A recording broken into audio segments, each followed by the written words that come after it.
नमस्कार, मैं शुभलक्ष्मी। आम जीवन में प्रत्येक दिन युद्ध चलती से युद्ध बाहर नहीं आम शरीर भितर चलती से हूँ महाभारत युद्ध आम शरीर भितर डेली चलती केमी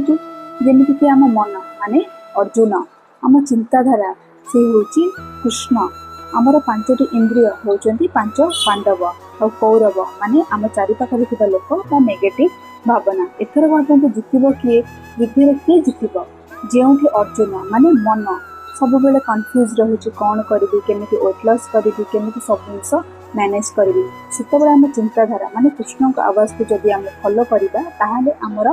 हेल्थ इम्प्रूव हम लाइफ चेंज हम आ जितवा तो सुनिश्चित आमर पांचटी इंद्रिय माने आम जदि आम आखि को भल जिनस देखा नाक को भल जिनस सुंगाइबा पाटी को भल हेल्दी खाଇବା दबा आम मन कहूँ वर्कआउट करेनि आम आखि कहूँ जंक फूड खा आम जीभ कहूँ मिठा जिनस खा जदि आमर पांचटी इंद्रिय को आम कंट्रोल करदेबा ताहले